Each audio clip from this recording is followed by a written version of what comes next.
guys, Dan here with another week in review where I share with you the comics, trades, graphic novels, whatever you want to call them, that I read for the week. Newsworthy item, like I said in the last video, of course a week is going to go by the time I film this and when it uploads, but they're saying, Marvel's saying they're going to cancel or kill off the X-Men, which is such a sad day for me because I don't know if I've mentioned this. I've probably mentioned this a million times in my videos, but I'm like a huge X fan. When I was collecting comics when I was a kid, I was collecting like all the X titles. I was a big X-Men fan. Still am to this day. Well, enough of that. Let's get on with the first book I read for the week. And the first book I read for the week is Sin City Volume 2, A Dame to Kill For. And yes, this is the second movie of Sin City.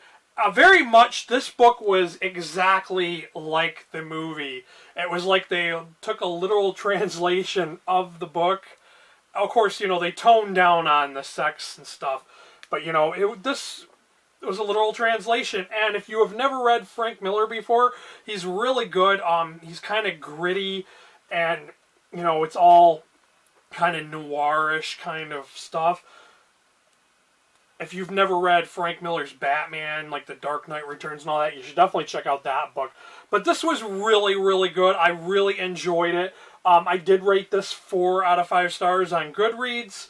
I didn't give it a 5 out of 5 stars because it did have some problems with the way the art looked. Sometimes it was kind of hard to tell what character it was because it's just a vague silhouette. Or, you know, the character's face looks all kind of mushed up. And there's lines, like, kind of making it look funny.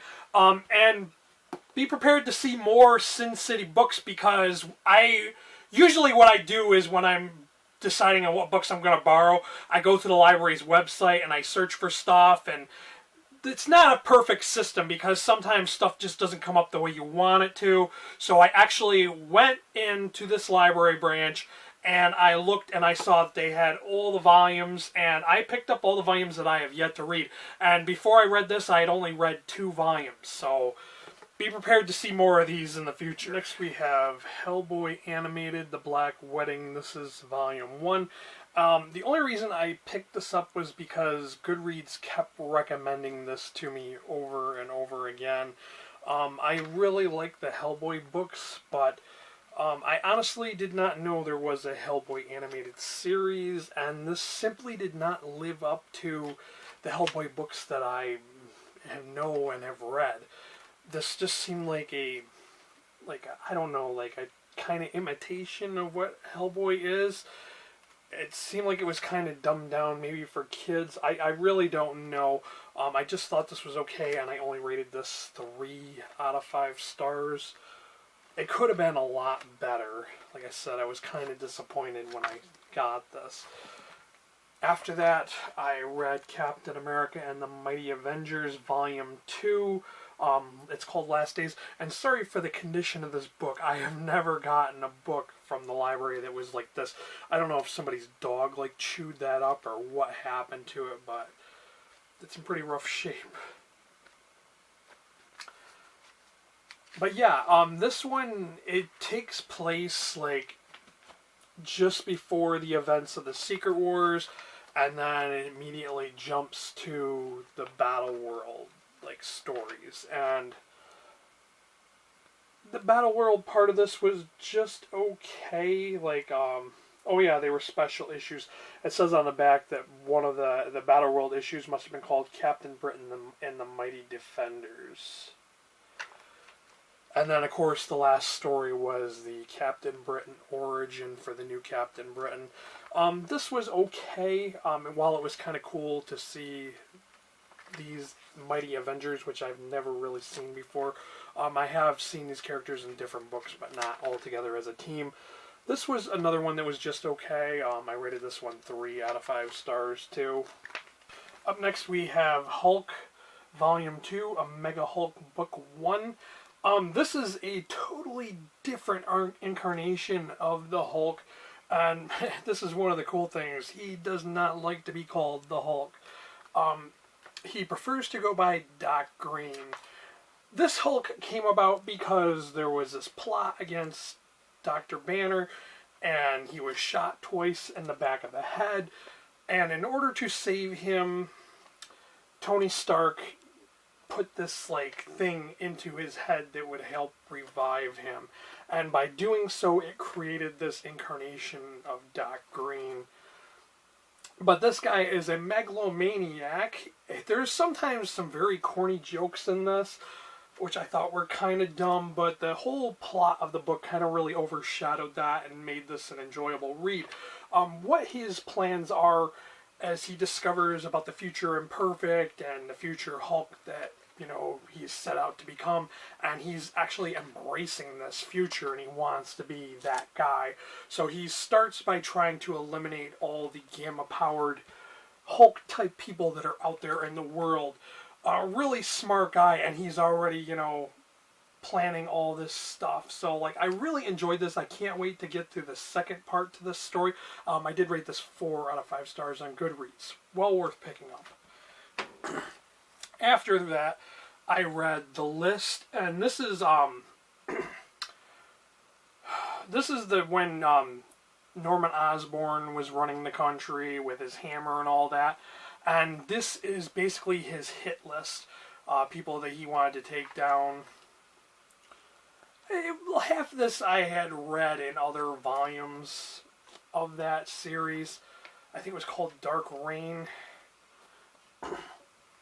This was just okay. I really enjoyed the Hulk one, and the Punisher one was decent too, because I didn't know that the Punisher went out like that. But it was decent. I only rated this 3 out of 5 stars. It was okay. Okay, up next we have Sinestro Volume 2, Sacrifice. If you remember, like, I think it was a couple of weeks ago, I had read the first volume of Sinestro, and it really kind of just jumped around a lot. Like, it showed, you know, Sinestro's exile and how he decided to come back because one of his alkaloids. But this one jumped around even more so than the first volume. Like, the end of the first volume had, like, this, like, epic storyline going on where, you know, the Sinestro Corps was no more, and Sinestro was on a prison planet, and he was, like, trying to come back, and it was such a good story that I really thought that would have been continued in this. But no, they picked up and started a whole new storyline, which is kind of disappointing because I was really looking forward to finding out what was going to happen from Volume 1. Not saying that this was bad. This wasn't bad. It did introduce a new god who has the ability to make people, like, fall in love with her instantly. So that was kind of cool to see. And there's a showdown with,